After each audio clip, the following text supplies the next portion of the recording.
streaming. All right, let's hop back in here. Take a look at the stream. Stream is live. Hi, stream. Hi, stream. We all stream for iStream. Actually, that, all right. Apple's probably going to come out with their own streaming service, and they're going to call it iStream. Stream. Yeah. Stream is live. Hi, stream. Hi, stream. That's my favorite. We all stream for iStream.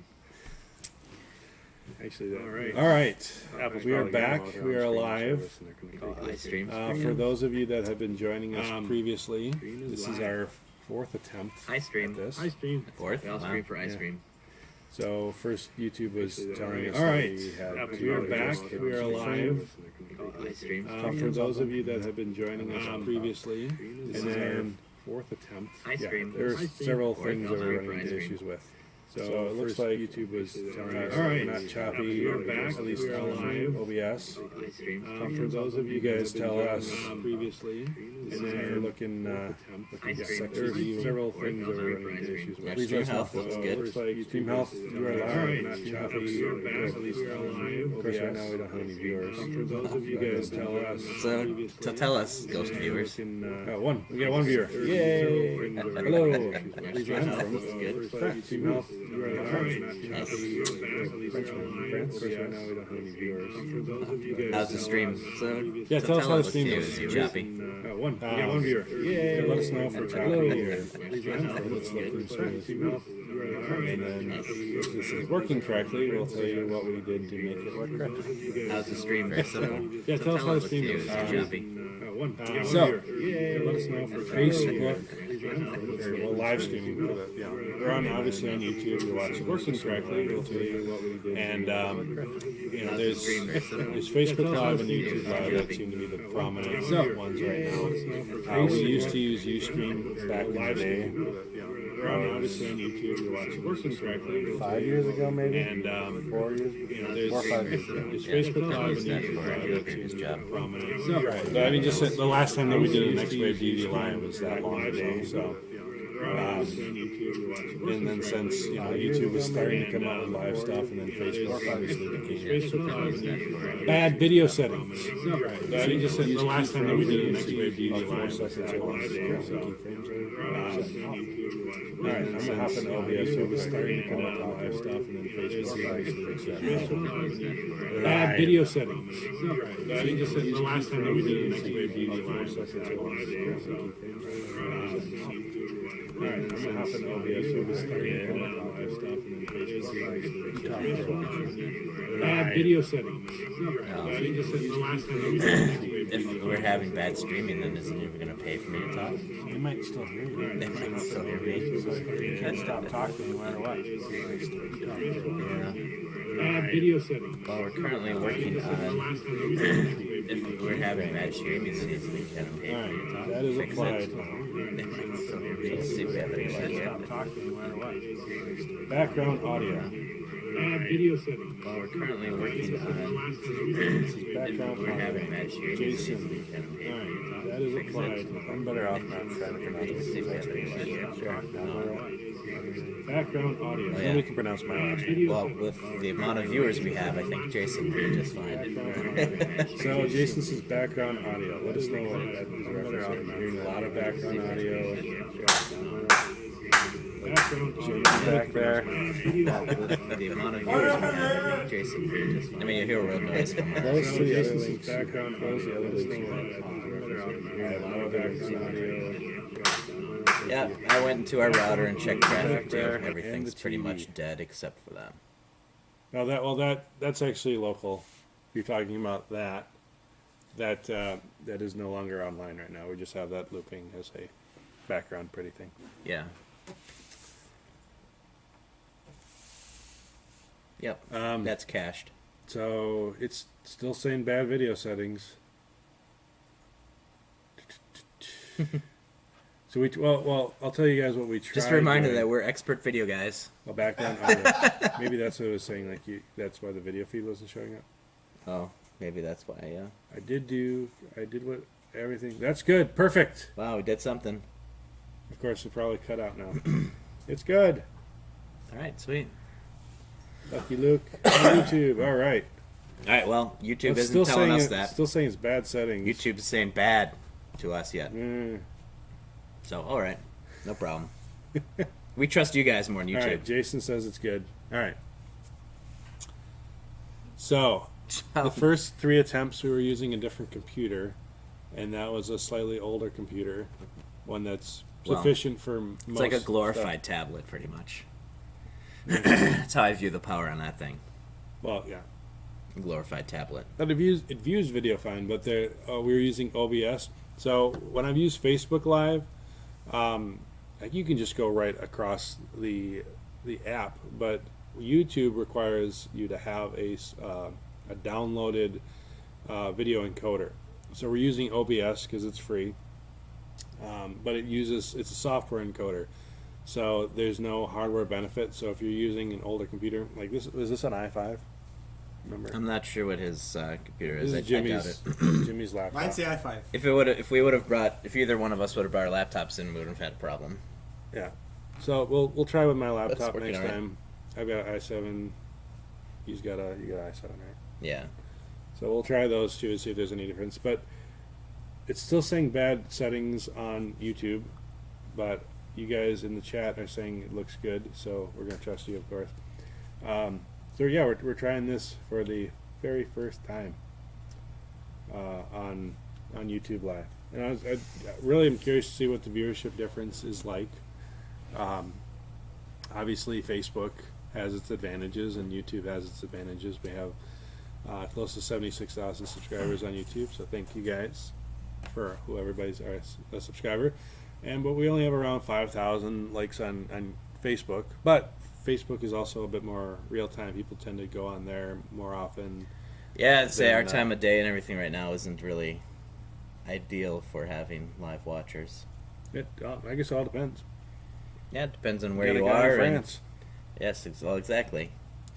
All right. We should just live stream 24/7 and we'll be able to hit everybody. Exactly. And I'm sure everyone would love to see that. Yeah. Just us walking about our day. Super exciting. They can watch me sit at my desk and stare at a screen. Move a mouse. Sometimes I Click do a that. keyboard. Hey, did you guys all see Tony's post of the tour of the camera van? Just curious if anybody saw that. Did you see it, Sean? Yeah. All right. I didn't watch the whole thing. I skipped through it. All right. He doesn't care. I'm familiar with the camera van. He uses it probably more than I do as the AC. Let's talk about ACing. You brought up the subject, or I brought up the subject, Oh. while you bring up the subject. I brought up the van. You brought up the van. We're down Yeah. to one viewer. Oh. But thank you for the one person. We're going to talk to you. Meow. You have our About AC, undivided huh? attention. Who is it, Lucky Luke? You said Lucky yes. Is there something that you want to know specifically about ACing? Being an AC? Luke, are you an AC? Well, I wouldn't consider I don't, I don't. what's the word? I don't freelance myself out to other productions. I just pretty much AC with You have Creative Edge. AC'd other. I have, yeah, but I just VPs. prefer to stick with Creative Edge because I feel comfortable. Yeah.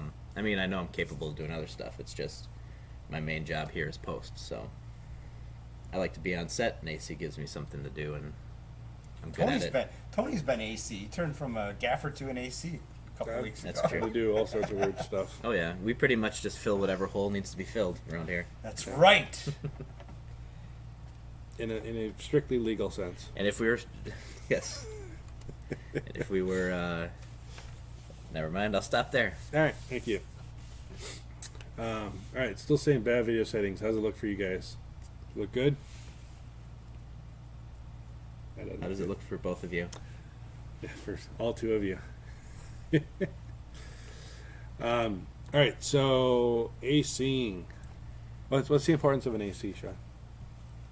Well, there is, for me at least. Oh, here we go. There's Hey, something. lucky Luke. I am a high school filmmaker. I created my own production company and making music videos and short film. Nice, dude. Very cool. Good job. Imagine making music videos. You're probably pretty busy. Oh yeah, a lot of bands that want Jason those. says it still looks good. Good. So, Thanks, we're Jason. gonna keep going. Well, when it comes to AC, I mean, you have your basic thing. The hardest thing about being an AC is pulling focus. I mean, but that's only part of your job. Obviously, It's my job is to take from the cinematographer and basically get what they want, how they want it kitted out. Sometimes that includes, like, I already know because of the style of shoot what we're doing and what we've done, so I kit it out based on that. And I usually say, like, so what kind of lens you want to use, and make a suggestion, because, you know, I've got a general idea of, you know, what we're going to use because of the situation and look we're going for. And so usually just confirming that so they can get everything ready to roll as soon as we're ready to roll. And then just to have everything else that we might need to switch out quickly at ready. I would say AC, I mean, every job can be underappreciated, but I think AC sometimes can be at the top of that list of being underappreciated by people that don't understand it. Like, so you might have like clients or agencies or people that just aren't as much into the business might not fully understand it, because basically you always get the, when's picture going to be up? You know, you get that question all the time, when can we see it? Luckily, you're usually waiting on lighting. Well, So. yeah, but even so, like they just want to get the frame. So sometimes, you know, lighting is waiting to see what the framing looks like or how they want to augment the light. Trying to read through your bouncing hands. No, do you get jobs as an AC? Is there a website? Yeah, no, I don't freelance myself out to do AC work. I mean, I've done it with a few other ones. Like when we have a company call us, it just needs a crew, and then I'll AC for that. Sure. We know a few guys. You know, I mean, I'm tech savvy. I'm comfortable with working with anything. It's just, you know, I don't. As with many things, we've filled roles that were necessary and then became proficient at them. Yeah. So like for Jimmy was background was in jewelry store marketing, and then when I was starting to grow Creative Edge to a point where I needed somebody to really handle client relations, concept development, script writing. I was already working with Jimmy on some other stuff, and I just said, "Hey, can you take over on this project for me?" And he went and did an awesome job with the client. And then we had a couple other ones that popped up, and I'm like, "Let's just have you do this from now on." And so that, I mean, Jimmy doesn't necessarily have a background as a creative director or as a script writer. But I know what I want to see. Right. and one of the things, just as much as like I didn't go to school for filmmaking, I didn't go to school as a DP, but I studied and I learned, and I became good in the realm of what Right. I do. Same here. And same thing for Sean. You know, like you don't have to be definably this person to do the job. You know, as long as you have happy clients and Well, good yeah. end products. Especially when you start out, you're doing everything. Right. But at the same time, you get to a point where you do a thing enough, you get proficient at it, you get good at it. So like for Jimmy, you know, like even though you didn't necessarily go to school. I sort of did. You did? I did for script writing, for storytelling, basically. But what I'm curious of, Lucky Luke, okay, so just not to get off the subject, but Sure. I don't know if we can help him. I'm just curious, Mr. Lucky Luke, are you, if you're doing music videos, are you getting paid well for your time? And what I'm curious, because whenever we've been approached to do music videos, there's always this real little budget, things like that, and then we do it. We end up doing it because we scale our production to fit the budget, but we do it because it's fun. Yeah. Well, there are plenty of projects that we do because we just want to have some fun, and it's a new thing that we haven't tried out before. And we respect the project or the client or whatever it may be. I mean, heck, we were doing one yesterday, a very low budget, but it was a friend that needed a great looking video, and we had some free time, and so we went ahead and helped him out. We had great hamburgers And we had some amazing sandwiches and hamburgers. that he bought. Yes. That's always important. Feed your crew. Yes. Well, you know, I mean, there we go. Luke had said that he was in high school, so I doubt he's Well, he started his own production company now, so. right. All right. Yeah, I thought I was going to be safe just saying, not avoiding last names. But Mr. Gomez. yeah. Isning. Okay. I apologize for butchering that. Yes. All right. His question is three questions. What is your overhead as a company? Number of employees. That's my favorite question. 2, have you financed your equipment? And then, are you specializing in one market? Automotive, jewelry, legal. Excellent job. Thank you. All right. First question. What is your overhead as a company? So, our main cost as a company is our studio rental, which we're sitting in right now, of course. Insurance. Which is pathetically low comparatively. It is. We are for the market, and it's the advantage of being in a smaller market. Green Bay, Wisconsin. We're the population about 100,000 here, but we're about 2 hours away from larger markets like Madison, Milwaukee, and then 3 hours away from Chicago. So we work in those markets a decent amount of time. But being in this smaller market, our cost of our studio rental is significantly lower, probably as little as a tenth of what it could be in larger markets. Well, and also too, we are Some people pay for their studio apartment in New York with More than we pay for our studio. We're not in a retail area where you pay more for walk-by traffic. We're closer to an industrial park. Yeah, we don't care. Yeah, we're more of a business district than Right. than like a downtown or something like that. Well, even though we do have storefront out we on a do have busy road. storefronts, so you can see like the windows back here. There's actually parking spots right there, and then Kind of there's the hybrid, road. yeah. So it's actually it's a nice frontage. Hockey retail shop next door. They get a lot of. So yeah, and there's a McDonald's right there, but again, Yeah. we're not in that downtown Right. Yeah. area. So we love this space. It's comfortable. It's not too heavy traffic. You just have to wait for the jets to go by once in a while when you're doing audio. Yeah, we're right next to the airport, but The airport isn't very small busy. market, Green So, Bay, yeah. Wisconsin. They're like a All right, plane that cut. goes by every once. Cut. All right, give us 2 seconds and go.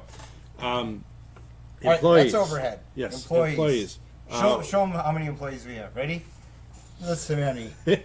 This many. Yeah, we have subcontractors. Now, we get a lot of people that send us emails saying, "Hey, are you hiring?" Right. Here's And my the answer resume. is always, Say that "Nope." to those that don't know, we are not employees. We are each Owners, yeah. owners. So I started the company. If you've been with us a long time, you'll know that. See, when I started Creative Edge, and then I was working with Sean on some stuff. I was working with Jimmy on some stuff, and then we created an LLC together for all Yeah. those different things we were doing. And then Creative Edge Productions really took off, and I basically said, let's just make Creative Edge Productions the DBA, doing business as under the name of our LLC, which we already had a partnership on. So that's how that happened. So these are 3 partners, not employees. Right. 0 employees. We kind of view it as 3 freelancers, kind of a co-op of 3 freelancers Exactly, under one and roof. that is very much how we structure our income. So when we bid out or we'll bid or quote out a project, we'll put down what is needed from each of our roles. So we'll put down any pre-production, script writing, client relation, scouting, all that kind of stuff. That'll usually be done by Jimmy, sometimes me or Sean. And then so that's pre-production. Then production, we'll go in and we'll quote out each line item for ourselves, and then any crew that we're doing, and then of course equipment or each Talent line or item, other third right? party. Then post-production, any editing, animation, audio mastering, color correction, all that kind of stuff. And then miscellaneous, we'll do things like digital assets, craft services, travel, stuff like that. And then when a project is then paid for, we each get paid out of those line items, and each of those line items are fairly industry standard, regionally industry standard for the rates where they're at. So we don't necessarily get paid equally. We rarely ever get paid equally on a project. We get paid the rate that was That we relevant provided. to the amount of work that we did. And so in that sense, yeah, and it's the same way we pay our subcontractors is, they have their day rates or hourly rates, and we write them a check each time that we need them. And we scale very well, because if we have a big project where we're hiring out 10 people, then we bring those people on. Or if we're doing a small project where it's just me and Jimmy or me and Sean or whatever, then we can go off and do that as well, and it fits those needs. Challenge in being in a smaller market is we have less of a pool to pull from. True. And there are a lot of people that want that consistency of a full-time income or even a part-time income, and that's something that we can't offer them. But there are a variety of people that we are able to work with, and we love those guys because And being they make it- contractors, they can go they with can work other whoever they people. want. Yeah. Plenty of times they're working with other production companies in the area or doing their own projects or whatever it may be. So overhead-wise, yeah, it's basically studio rental, insurance, and then your basic internet, heat. We do, electric. yeah, we do it, and we do charge a percentage. We allow the company a percentage of our incomes to Right. pay We for mark our up expenses. now. A lot of people will mark up You got to get going on this because you got 2 more questions from this guy. Yeah, exactly. A lot of people will mark up crew rates as much as 100%. So, say their day rate was $500, they would charge the client $1,000. I've never been comfortable with that. I feel like I would rather have more crew members for that $1,000. I could, potentially hire 2 guys instead of the 1. So what we do, and I'll be transparent with this, we just add $50 to each of our crew members' day rate. So they know that, and we know that, and there's a little bit of cut. For us personally, we add an extra 20% on each of our rates because we're the owners of the company. We're basically footing all those bills of everything to keep the company running. So that 20% then comes out and stays in Creative Edge before we get our checks. Okay. And that's how we pay our operating. Have you financed your equipment? I'll answer that real quickly. Yes, to some degree, but mainly you purchased it as you went along. Yeah, for my main goal is always to not be too much in debt. So we'll get a check from a project, and I'll take a chunk of that, and I'll buy some equipment or pay off some equipment. And the LLC doesn't own that. Right, You own that. I'm the equipment owner, so I get the benefit and I get the stress of that. So I get, But you also get the oftentimes rental. I do get larger checks usually because I'm basically have my day rate and my equipment's day rate. But I also like, buying a red and things like that. I'm the one that's eating that cost and dealing with those payments. So. All right, and then do we specialize in one market? If anything, it's probably casinos and medical, but That's just those would because be those are the specialties. largest ones around here. Right. Yeah, those would be- but- right. And we've had a lot that have come up. Ironically, a lot of times we'll get a bunch of projects that pop up for the same type of client at the same time. We've done machine shops, we've done educational, we've done stuff where it's like all of a sudden back to back we're doing the same ones. But we don't specialize too heavily. I know some people that see a lot of success from that. So But I think we're such a diverse market as far as we'll get people. We dominate our state, not just our city, as far as searchability. So if you were to Google video production Wisconsin, we're one of the first ones that shows up. So because we're so regional, we're not just like this little hub. We get people that call us from every variety of industry, and if we were to specialize too much, we would potentially alienate those. So we tried to avoid that, but at the same time, we do like showcasing our skill set for things that we can execute well across those. Like when we've done casino ads, we have a style that we do for our casino ads, and when we do medical, we have a style that we do for that. And so hopefully we show that well enough. Kind of the rule of thumb is when a client comes to you, they don't want your ideas as much as they want a little bit of security and seeing like you did this for this client, I like that, I want to do that, and that's usually half the qualifying process. Jimmy will ask him is, what did you like on our website? Right. And that starts the conversation right there. And Lucky Luke, you asked the question, what do you recommend for growing my production company? Obviously, you're pretty new, but a lot of it is build that reel. And I see here the first 2 that you made in terms of music videos were free. Yeah, we got to do a lot of free stuff. I've done a lot of free stuff starting out to build the reel. animation-wise in order to get to know it, to show that I can animate. Right. I did a lot of that. I volunteered for, there's a Life Fest, a Christian music festival. I volunteered to be part of their video team, and we did daily recaps with animation, all that stuff like that. So I was able to put that in my reel, something of a big event. Yep. Things like that. Another thing, you have to too- put the time in, whether you go to school or you don't. You're going to have to put the time in order to build your reel and to earn trust. Another thing too is a lot of times, even if we, we're not doing it for free, so we get a job that comes up, we'll get together and say, hey, this is a cool project. If we went a little extra on this, we put the extra effort. They're not paying for it, but at least we have a paid client gig that we can experiment. So it's not we're doing spec work.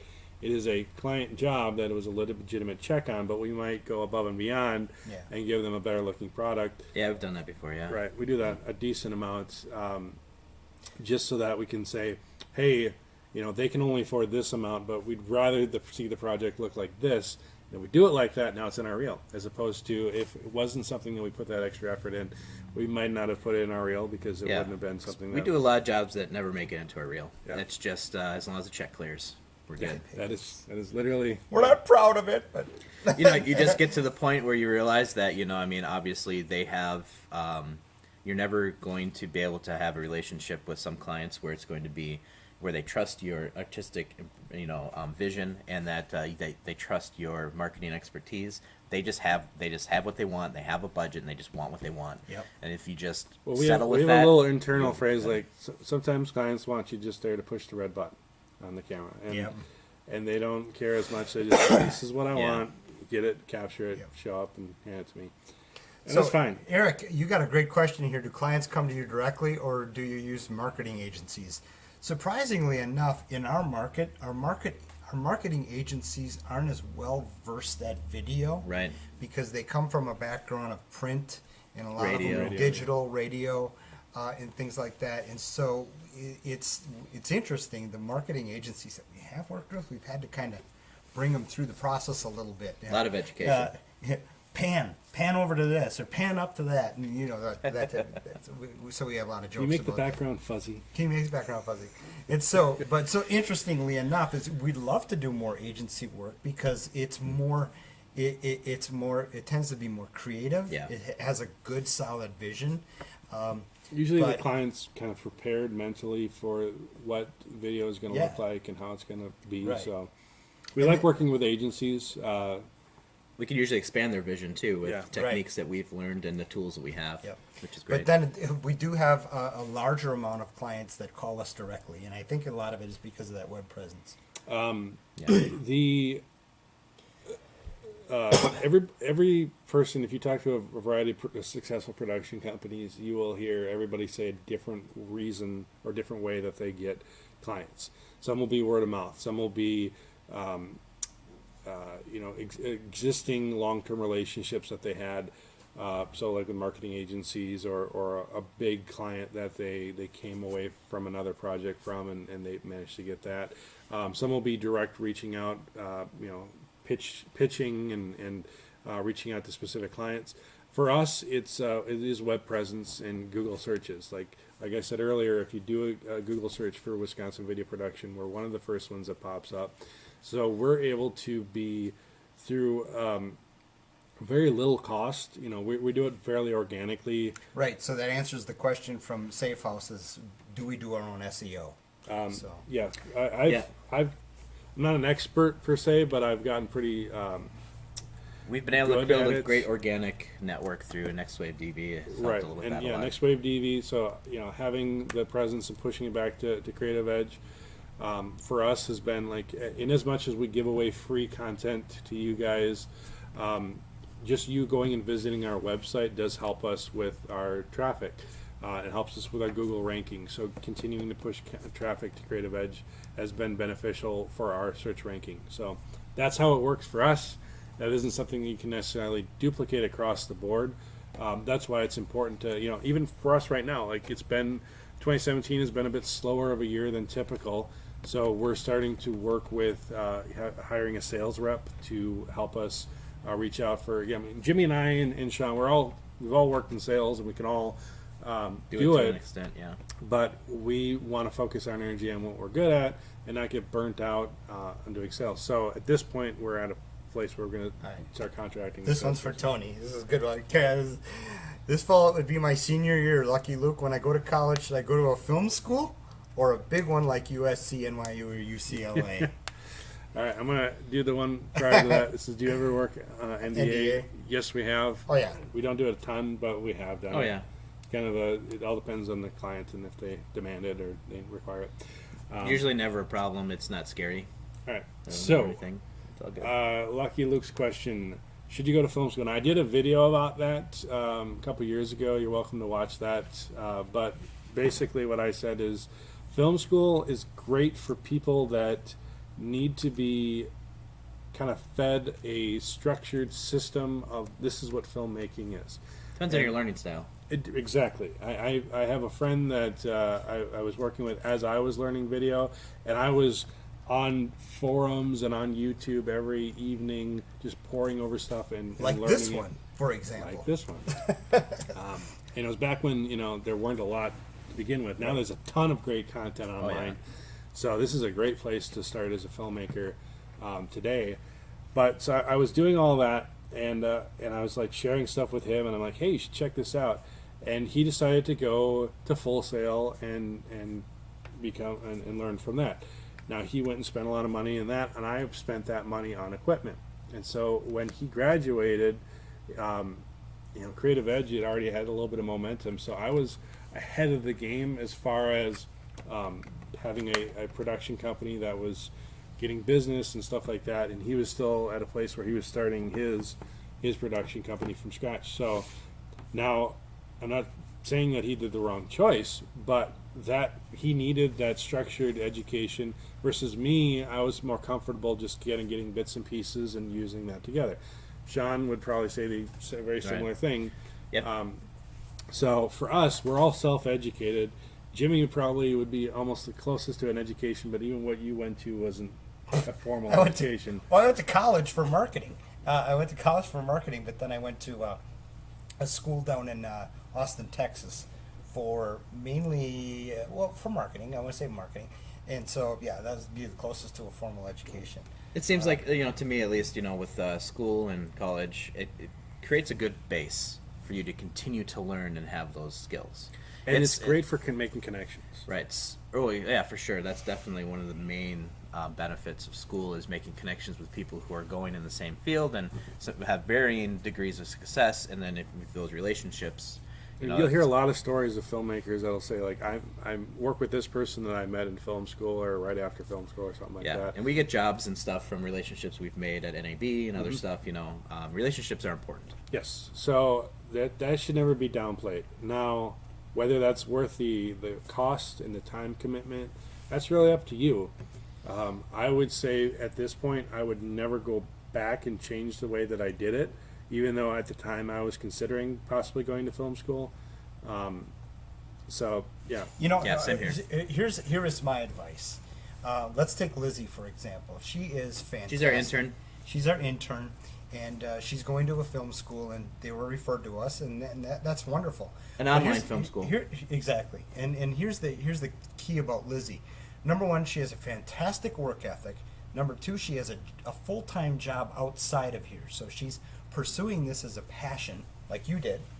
He was working at a bank. Yeah, same here. I was working full-time while we were doing stuff together. So she's, and what's fun is we've had the ability to throw everything at her, from PAing on a job to gripping to editing to little camera work, doing some gaffing. She did it for free, and so we were fine. It was easy for us, but we gave her a ton of experience, and now she's just fantastic. So if you have that ability, I think a lot of people are shooting themselves in the foot by coming to us saying, "Can I have a job? Will you pay me? I don't have any experience, but I just got out of school."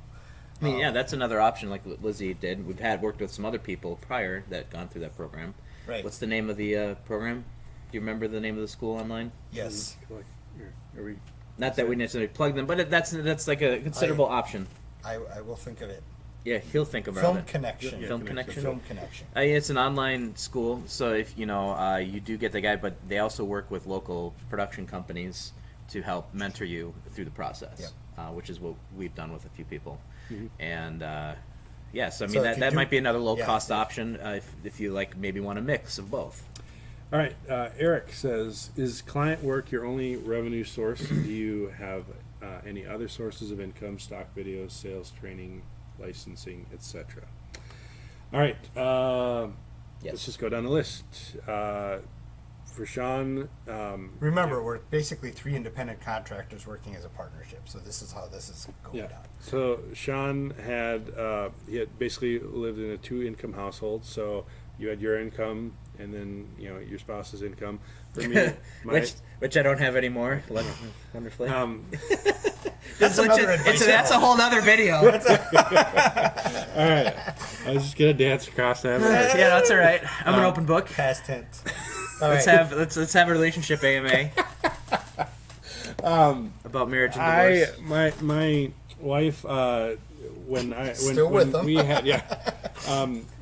when we had our first child, she chose to become a stay-at-home mom. She does photography on the side, but that's she doesn't focus a huge amount of energy onto that. And so I'm the primary breadwinner, and for me, production is my primary income. The combination of my day rate as a shooter and then my equipment rental rate is what gives me the income level that I have. So it's like having two incomes, but it's it's from the same thing. For Jimmy, Well, I do marketing consulting for jewelry stores, and we have a training program that these guys help me make and develop and maintain. Right. A little bit of background: when we started in getting into Creative Edge, we had 3 businesses going. Yeah. Uh, A lighting business. Yep, we were. we tried to Next do Light, on- so you might have seen that. Yeah, we tried to that do didn't go lighting. anywhere. We had Creative Edge, so we had like a few pokers in the fire to see which one got hottest the fastest. And then we got more. Yeah. And Our most recent one was Split Screen Gamer. You guys may have seen that, which isn't dead. It's just sleeping. so part of our income we pay is a lot of our operations is actually the jewelry marketing guy, the training that we help build at the Yep. beginning, and the subscribers from that. And Jimmy's the content provider of that, and then we provide technical support basically. But we had started that as also an LLC as a split, and we just funnel a lot of those funds into Creative Edge. And just curious, Tony taught me a lot in terms of, the content to provide, and then of course Sean helps me get it out there, which I'm very The appreciative website, of both you guys. the e-commerce, all that stuff. So I did all the technical. But the idea That here one. is I'm creating a name in the jewelry community because that's where I come from. I'm creating a name by creating this content. So And that's you know, helped you with your consulting even right, more so. exactly. Yeah. So guys like Lucky Luke and stuff, if you guys want to go, well, of course, take a look at NextWaveDV and what Tony does for those productions. But look at Jewelry Marketing Guy on YouTube, and you'll see just that little content stuff we do. So yes, there are other income streams, so it does help with things. So to answer specifically, like stock video, we were. Thought about it. We thought about it. I guess the problem I run into sometimes, like you have to like shoot somebody for the most part, unless you're shooting like abstract stuff. So then you have to like hire a model, maybe a makeup artist, and every time I get to that level, it's like, I'd You got rather to focus on output energy. money Yeah. before you get money. I mean, you can find free models and stuff like that, but then when you start making revenue of it, I don't know. There's There's- plenty of people that do it well. It's just not something I've exerted energy into myself. And there's some of the we gotta talk animations. There's some of the animations that I've done for projects and for Yeah. logos and stuff like that. I thought about turning into stock stuff, for like Yeah. Video Hive, but I just never got around to it, I guess, But not exactly sure what the reward versus what you put into it, ratio is with those. Yeah. How many buy it? I guess unless you have something spectacular, a lot of people buy it. But. NextWaveDV makes me a little bit of money. I get the most revenue off of NextWaveDV, and I get a couple $100, maybe $150 a month off of ad revenue. So it's not a ton. Pays your power bill. Yeah. Hal videos. This is an awesome question because we still deal with this today. And the biggest hurdle is when I talk to clients, they get people to do it a lot cheaper than me. How do I overcome Oh, that? we still get that all the We time. still get that all the time. But so Yeah. okay, so what's interesting from my standpoint talking to customers is they see what they see online and they say, I want a video like that. Okay? And a lot of this is corporate videos. And also realize that sometimes the person that's calling, their job is just to call. They're not okay? the decision maker. They're not the person involved in quality or anything like Yeah. that. A lot of So times the that's- boss said, find a video production company, and Right. so they just and start get looking. numbers. Right. And that's why one of the most important qualifying questions you could possibly ask, especially when you have a good portfolio, is what did you like on our website? Because that answers numerous things. First of all, that shows how much time did they spend on your website and how much digging did they look around. If they start spewing off a bunch of different, like, I like this one, I like that one, this was great, then they're actually paying attention and they might actually care about Someone quality. invested in it. Right. Yep. Then if they say ones that that you're proud of, or you pop into your head as possible good things that they're gonna like, then you're kind of on the same track. And it just gives you a good place to start off, because if they start asking you, well, what did that one cost and what did that one cost? Everybody wants to be the last person to mention money. The Yes. dollar amount. Nobody Yes. wants to be the first person to say it. But we use the analogy all the time that making a video is like building a house. And do you want a shack in the woods, or do you want a 5-bedroom mansion? I mean, we can do everything in between. We need to know where your budget is so that we produce a Yep. quote. Because the other thing that we always say is that budget drives concept and concept drives budget. So if you have a finite budget or do not exceed, we can build a concept within that budget and we can create the best looking video within that budget. Yeah. But if we have, or if you don't give us a number and you just say come up with a concept, well, we'll aim for the moon, and we'll create something really really cool, and then we give you the dollar amount, and they go, oh my gosh, that's way too much. Like, we don't want to miss each other. We keep saying, I do not want to miss you. I don't want to give you a number that shocks you. Yeah. For the most part, we can fit most budgets, not everyone. Yeah. Um, And so we need to know what you're thinking and what you're aiming for. And I will tell you, that has been one of the most difficult things that we've had to overcome, is get a number out of them. Yeah. And we've actually gotten to the point now, I see Safe House says, move on to the next one. But you know what? When your family's got to eat and you need the job, you got to have it. And so I've gotten much more confident in the ability to get a number out of the person. We will not provide a quote for two things. If we don't have a budget number to stay within, or a do not exceed, or number two, we can't get on the phone with somebody.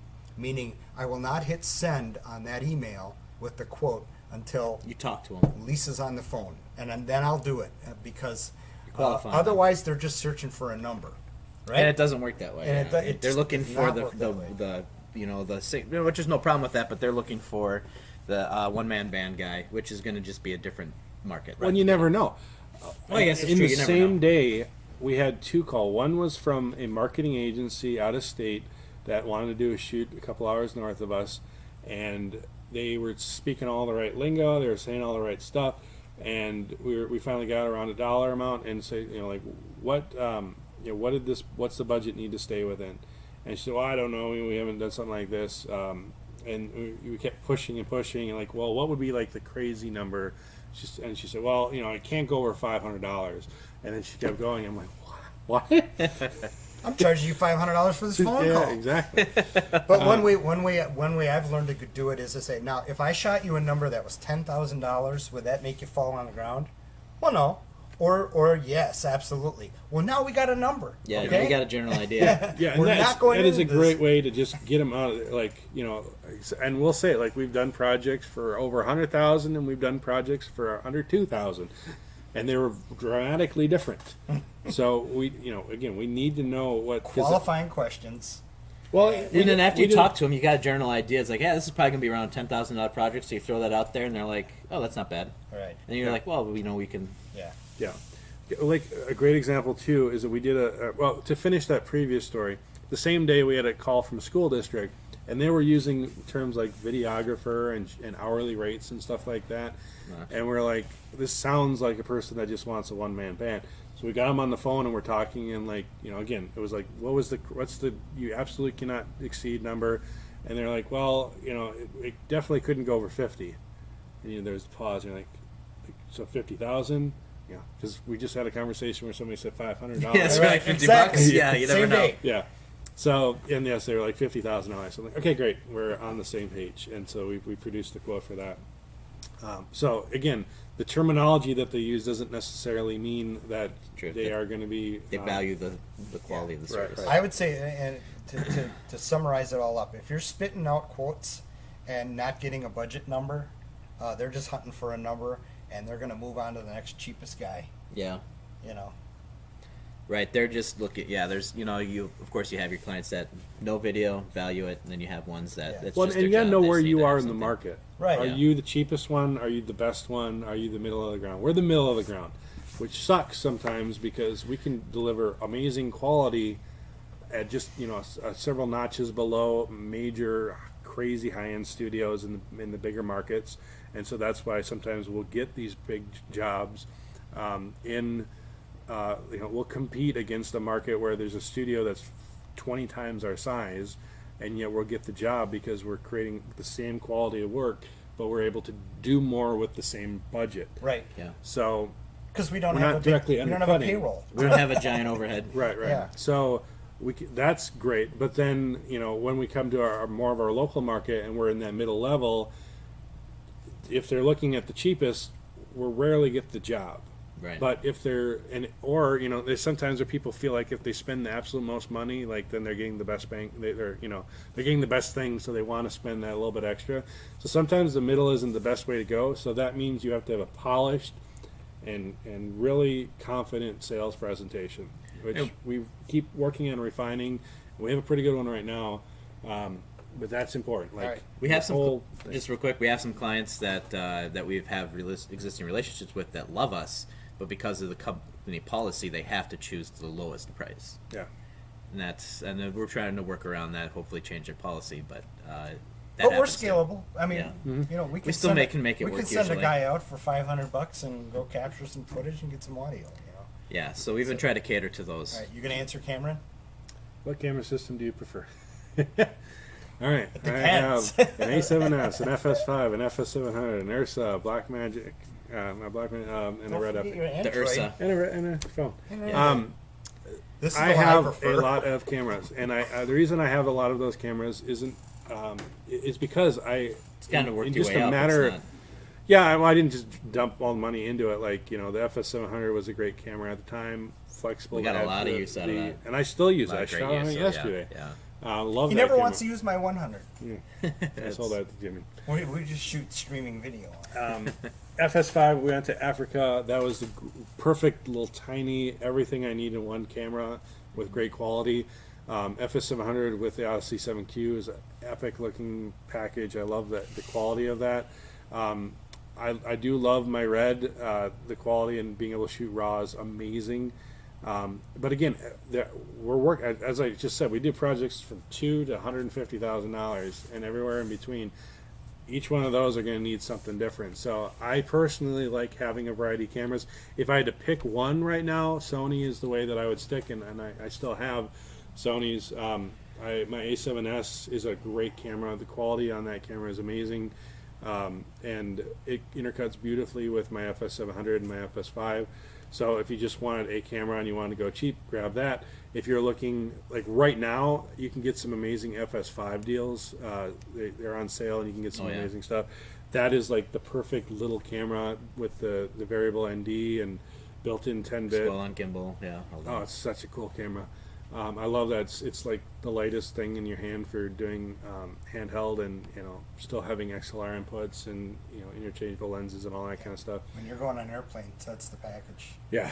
So I like, and again, so I have an FS700 and a FS5 and an A7S, all using the same lens mounts, all using I can interchange across them, all having a similar aesthetic.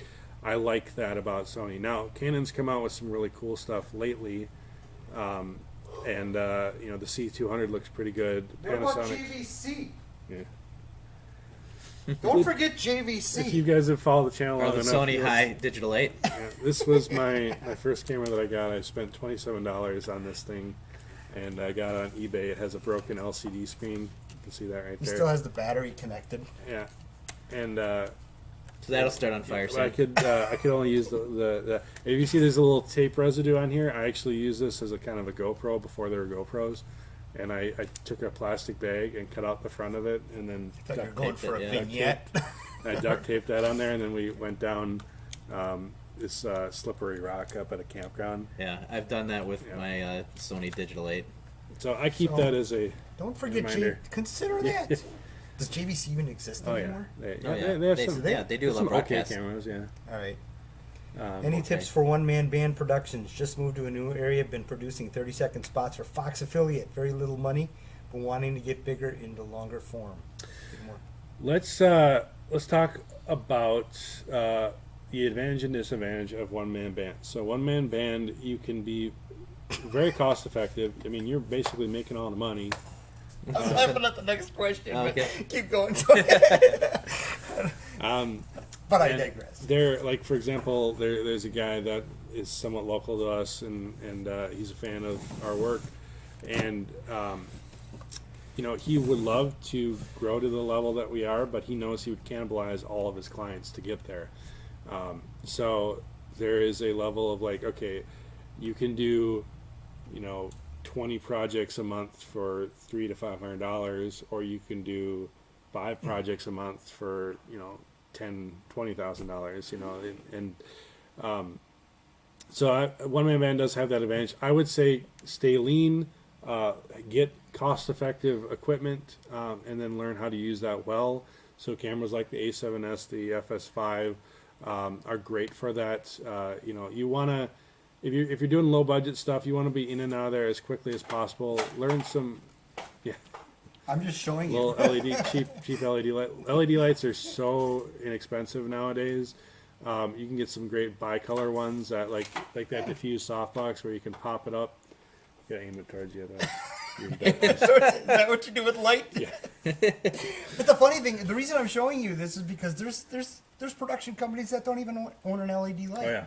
So I have get one of these. along the size of 1x1s for my flex LEDs. So these things I probably own close to 15 1x1 size LED lights. Yeah. And I remember back in the day when people were excited that they had one. So I mean, those are just handy lights to have. So being speedy and effective, maybe having a slider or something like that to add a little bit of production value. But I know, personally, if you're going to go low budget, make it so it's worth your time and you're not spending all day there, and that the client knows what they're getting. You know, we've had clients, even some recently, where they think spending $2,000 is the moon, and that it's such a huge investment, and they're expecting the world for it. And it's a little annoying sometimes where you're trying to explain to them, like, okay, I know that this is a big investment for you, but we're not going to be giving you the same quality as this $50,000 project we did over here. We're going to give you a great quality for $2,000, but you don't get the whole grip Right. truck, and you don't get the red camera, and you don't get this, The and you don't get chips. that. So, you know, and we're only maybe going to give you a half day of shooting instead of a full day of shooting and stuff like that. So those are the things that you would just want to try and aim Well, for. Nate talks about getting into longer form videos, clients with large budgets. So you're thinking larger form, like Well, let's doing, first doing answer JC's corporate, question. corporate things. I think we should answer JC's question first. JC, I'm 17. My girlfriend is 2 months pregnant. When's the When earliest I I can can flee? Let's not answer that. There might be legal ramifications. And he is 17. He's a minor. All right, one-man band. So getting a longer form. I mean, yeah, corporations are gonna be. There's a lot of corporations that are looking for interview. You know, where it's very simple. You're just basically interviewing a couple of their people, you know, and then going over. You know, they use it for many different reasons. Either they're promoting a product, using internal sales, using it for external sales, using employee it for recruiting. The employee neat thing recruiting. about it, though, the neat thing I will say about that is it Trade gives you a shows. lot of flexibility. Number one, it gives you tremendous flexibility. Number two, you can feed your family. Mm-hmm. And number three, a lot of times when you're a one-man band, you can be somebody's guy. Okay. Oh, yeah, that like too. a grocery store, or this guy's doing their social Marketing media video marketing stuff. agencies, Yeah. yeah, you can just pop in So and you do can- that for them. Even for a smaller marketing agency, yeah. Well, like a great example is we, as the co-op, as we talked about earlier, like I'm the head of production, Jimmy's the head of pre-production, Sean's the head of post-production. Now, when a project comes through, Sean has his hourly rates for his editing. I have my day rates for my shooting and my equipment, and Jimmy has his rates for pre-production. Now, our rates are competitively industry standard for our region. But when you put them all together, I mean, there's a cost there. So, like, you know, Yesterday, for it's example. hard for us to fit within certain budgets sometimes because we all get first right of refusal on a project. So Sean's editing rate has to be taken into consideration. We can't say, well, there's only room for us to shoot, and then screw Right. you guys. You know, like that's an important thing. So as opposed to if you're a one-man band, you can say, you know, I'll just throw in the edit for free or something like that, where you know You've got you- flexibility. right. So there's a lot of benefits to it. Mhm. There really are. Let's see. I want to back up some of these systems here. Okay, a long format. Create online tutorials. Back to what I said earlier. Clients want to have the security of seeing competency and seeing work that you've already done that they can say, "I like that. Do that for me." Throwing So- in a little extra in something, even if it's not in there, just, you know, even graphics or something like that to help. Yep. Will So- definitely help sell. Spec work or Yeah. going above and beyond on projects for lower budget stuff. But at the end of the day, if you don't have a good portfolio and you keep going, why won't clients let me do this for them? I got a great idea. That's probably the reason. Like they want to see it. The better our portfolio got, the better our clients. Oh, and here's an idea for portfolio too. I just took a class on this online, Studio Sherpas, and they said, and you always condone this too. Go out and shoot something that you want to shoot, or approach a client and say, "Listen, I'm going to do this for you for free, but this is what I want to do," and really flex your creative muscle. Then you got something. First of all, you might get a client out of that, a paying client. Yeah, I love that video. Do that for me. And Exactly. he's okay, well, it costs this much. Exactly. Well, the funny thing is, the cheaper that a video becomes in a budget, the more I only want to do what I want to do. I mean, so Right. you can almost have more fun with it, because like if a video's of a higher budget, we'll let a client nitpick and we'll let them give their feedback. We'll still fight for what we think is best for the project. But we're at the end of the day, as long as the check clears, it goes back to that. We'll make sure that they're happy and they're getting what they feel that they need is best.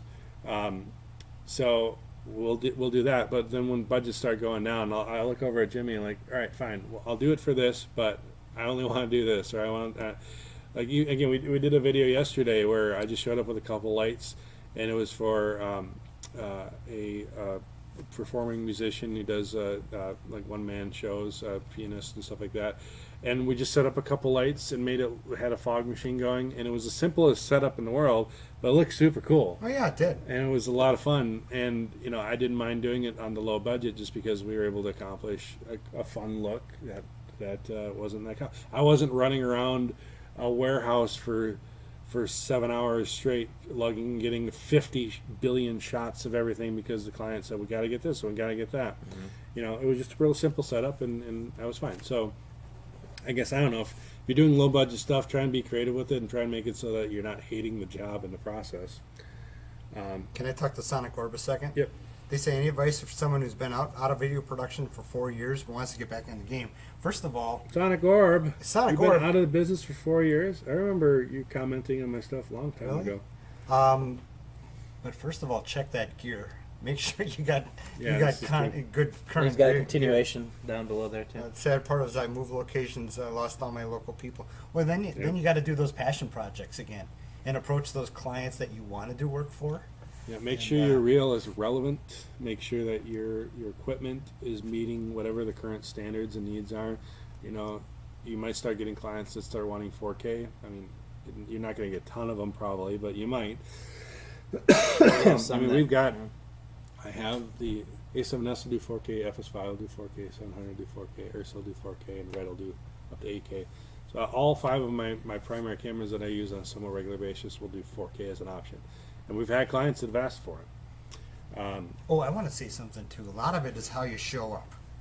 If you show up pulling gear out of a gym bag or something like that, it's how you present yourself when you show up. So I just want to mention what they that perceive. too. Yeah. Right, because I remember I Unfortunately. hired a videographer before I ever knew you guys, and he showed up with wooden gear, homemade gear, and I Right. just like, It'll get the job done. What the hell is this? And a light from our local hardware store. But when someone's paying for it, it changes their perception of Right. it. Yeah, and that's just the reality. It's sad, but that's how it works. So just like a musician, get some good solid stuff and then work with it. And it doesn't, again, going back to what I said a little earlier, you don't have to be like crazy expensive. LEDs are pretty inexpensive. You can get a tripod for a decent price. Sliders are cheap nowadays and stuff like that. Even getting a cheap jib, it's just low thrills. I mean, people who aren't familiar with video, that's like a big piece of equipment to them. Yep. I mean, I've worked for projects for like high-end DPs that have come out of New York and stuff like that, and I've gaffed for them. And their camera package, they asked for like a nice red and a nice lens kit and stuff like that, but then all they wanted was a slider. So the camera was either locked off, pan or tilt, and it was sliding. They didn't ask for a jib, they didn't ask for a Movi or a Steadicam, they just asked for those two things. So if you were to have a very basic kit, good tripod, and a decent slider, and you can cover a good chunk of just adding that little extra movement when you need it, and you can be good. I mean, let's not forget the people factor too. And Sonic Orb, you say you've been in customer support. That's actually a big positive because as we were talking about getting the job, you got to know how to massage the Stretching. information that they sometimes don't know they have or want to give you. So customer Right. support, sales experience, that's huge. You can't just Learning show up how to and be an talk to ass. people. Yeah, yeah. exactly. So- I mean, that's one of our biggest selling points is that we're fun to work with. People enjoy coming back to us because they actually had fun on set with us, but we were still held a level of professionalism. Yeah. And own your style. You know, make sure that you are, you know what you're good at, and you know what separates you from your competition, and then just push that, make that your thing. Yeah. So if you like to have fun and be lighthearted on set, let that be something But that's I will say that obvious. also there's some people who don't like that too. Right. So Absolutely, and maybe you don't want them as clients. You know, again, going back to Jimmy said earlier, sometimes you just gotta take the gig. yeah. But you know, like we like to, you know, we have to be serious and we have to be focused, but we also like to be just happy. You know, it sounds simple, but you go on sets where people are dicks, and you're like, Yeah. I don't want to be here. I don't like Yep. this job. I don't like this at all. When are we done? But hey, another thing too that makes me enjoy shoots as a director / producer, you know, when we get it up, when we get camera up, right, and we're looking at it. Tony does an amazing job at lighting, and so it's one of my favorite things to do is once we've got this whole thing sculpted, when the client walks behind that monitor and says, oh, that is so cool. And you know what we may have done? We may have just provided depth to the shot, or he may be doing specific mood lighting that's called for in the shot. I know I'm going really deep here, but the thing is, like yesterday, we did this really low budget shoot, and all we did was haze the room. Yeah. So that a light provided this really Yeah, cool, yeah. Three Volumetric lights. lighting. Yeah. Three lights, So- a backlight, a soft key, and then we were using Fresnel that was just flaring out the camera, and simple so to set up set in it the up world. and light it and have amazing, have I'd an be amazing excited. look in camera. I've worked again. I've gaffed a decent amount of times for other DPs, and I've had some that like love, just get excited about that process of discovering the image and discovering the lighting and everything like that. And you kind of have that collaboration where you get behind the monitor and you're like, oh, hey, we can do this. Oh, that looks so cool. And then I work with DPs that are just like very dry about it. And I personally never want to be there if I don't have to. I'd rather I always enjoy the process, be excited about it. And I think that extends out to the client. They feel like they're getting their money's worth when you're looking at it and you're excited about it and you're proud of it at that moment. Yeah. There's a level of comfort that a client gets by seeing that just Yeah. happen in front of them. Well, Jordan once said, he gets me. He gets me. And that's when we knew we had a client for life. So Yeah. kind of fun. No, it wasn't Jordan. No. It was somebody else. Was it Jay? Nope. Yeah, but It was they've a- also it was a good woman. things too. Yeah. What? Never mind. No, I just asked if it was Jay. He said somewhat good things. Yeah. All right. I recommend a lot of lip balm. Okay. Good underwear. guys. It's been an hour. Yeah. We're gonna make this video, on the channel so you can watch it later again, and we're gonna do this somewhat often, at least once a month. I'd like to see us try and do it now that we got. How a many system. viewers do we get? We 12. are at 12 right All now, right. and it's kind of fluctuated. I think we got almost up to 20 at one point. Thanks So cool. for being patient with us trying to get this going. Yep. We learned a I'm lot. gonna see if I don't know if we're gonna get Facebook Live working at the same time. It'd be neat if we could have both Bandwidth going. sucks. And so we're averaging 50. I might try just Facebook Live at one point to see how many viewers we peak at, and see if it's better in there. I don't know. We'll see what happens. If anyone knows anyone at Spectrum, please contact us for some promotional work. Bandwidth. Bandwidth. Yeah. Promotional bandwidth. All right. Thanks, guys. We will see you next time. And hey, if you're not a fan on Facebook, be sure to like us on Facebook, because if I'm going to do some sort of an event for this and plan it in the future, that's where I'm going to post it and let you guys know. So thanks for watching. We'll see you guys. JC, Yeah. stay with her and be a good dad. next time.